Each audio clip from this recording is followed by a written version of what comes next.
Oi pessoal, tudo bem com vocês? Bem-vindos para mais um episódio maravilhoso do nosso queridíssimo estudo do A Caminho da Luz, tá? Então é um estudo que a gente tá, buscando pegar toda a essência do livro do A Caminho da Luz, que conta a história do planeta Terra pelo viés espírita. E é maravilhoso, é incrível, gente. É um dos melhores livros que eu já li em toda a minha vida. Então, se você tem um livro aí, pode pegar, ou algum caderno, ou até o celular para poder fazer anotações. Recomendo bastante. E vamos para o vídeo.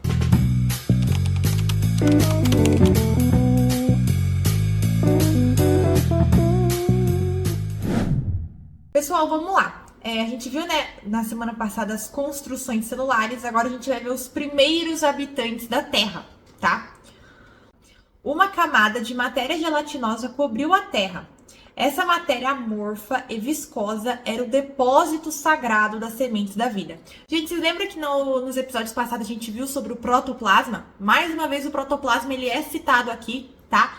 Como essa matéria gelatinosa que cobre a Terra para poder ser os depósitos sagrados das sementes da vida. Por quê? Porque para a gente poder ter um ser vivo, um humano, um animal, enfim, precisa ter células.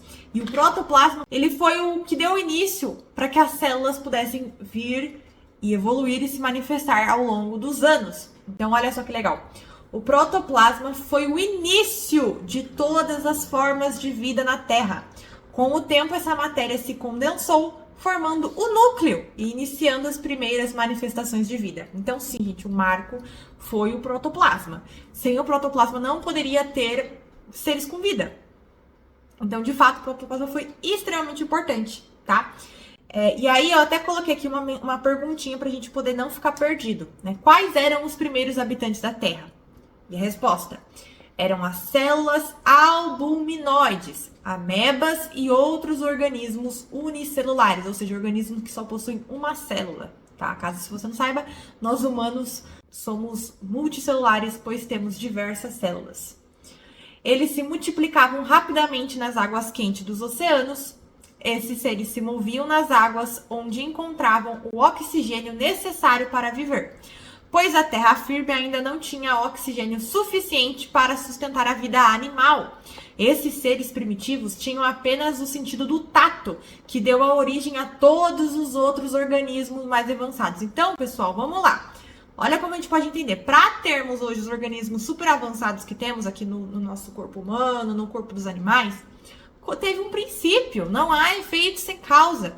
Igual eu falo, o espiritismo ele nunca vai ir contra a ciência. Se você pegar qualquer livro de ciência hoje e ver a história do planeta, vai ter essas informações também, tá? Só que aqui a gente vê pelo viés espiritual, que não foi assim do nada, do acaso, que teve interferência de Jesus, que teve interferência dos espíritos de luz, entende? Então, segue tudo certinho. Então, de fato, para termos hoje esses organismos super, complexos que temos, começamos de células albuminoides, amebas, que também que compõem apenas uma célula, e outros organismos unicelulares. Lembrando que a multiplicação desses organismos foi nas águas quentes do oceano, porque ainda os oceanos eram muito quentes, gente. Vamos lembrar que antigamente a Terra era uma bola de fogo, então não era assim já esses oceanos que a gente conhece hoje em dia, não era. Então eles eram muito quentes ainda e elas iam se multiplicando ali, se moviam na água, e que era onde encontravam oxigênio para poder viver. O que é interessante, nessa época ainda não tinha oxigênio na Terra suficiente para dar vida animal. Não tinha, gente. Não tinha. Qualquer ser que tivesse ia morrer. Então não tinha, tá? Esses seres primitivos, que foram o início dos animais que viriam algum tempo depois, eles só tinham o sentido do tato. Eles não tinham outros sentidos. E com o tempo de evolução, por isso que eu acho linda a história da evolução, tá, pessoal? Com o tempo de evolução, foi criando todos os sentidos que a gente conhece até hoje. E ainda falta. Com o tempo, a gente vai se desenvolver mais ainda. É normal, gente. Estamos em constante evolução. E agora a gente vai para esse outro texto aqui. A elaboração paciente das formas. Com o tempo, as amebas primitivas se juntaram para formar colônias, sempre seguindo os passos espirituais para o futuro. Nessas colônias não há formas definidas, nem expressão individual, mas começam a mostrar características de organismos superiores. Então, depois, com o tempo, essas amebas que eram compostas de uma só célula, elas começaram a formar colônias, sempre seguindo os passos, tá? Que os espíritos traçavam. Eles sabiam que ia acontecer se eles fizessem isso. Então não é à toa que isso acontece. Nessas colônias ainda não há forma definida, né? Nem expressão individual, só que elas já começam a desenvolver, né? Mostrar as características de organismos superiores. Já nas profundezas oceaníacas, os reinos vegetal e animal parecem se misturar. Então já evoluímos um pouquinho, já começa a ter o reino vegetal e o reino animal. Os trabalhadores de Jesus, primeiramente, coordenaram a nutrição e a conservação da vida. Assim, o coração e os brônquios se formaram, seguidos pelos primeiros sinais do sistema nervoso e dos órgãos de reprodução, que se aperfeiçoaram com o tempo. Então, olha só que lindo, gente. Não foi do nada, não foi do além, não foi sem pensar.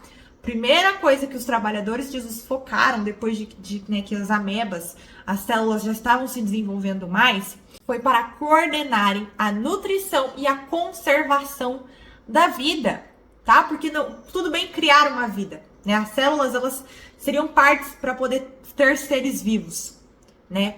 Mas como que a gente nutre e conserva? Porque se fosse assim, elas morriam, nascia, não tinha um ciclo. Sabe o ciclo da vida que a gente tanto vê? Esse ciclo ele foi feito, gente, foi criado, senão não teria por que as células continuarem vivas. Elas só viveriam e morreriam, entende?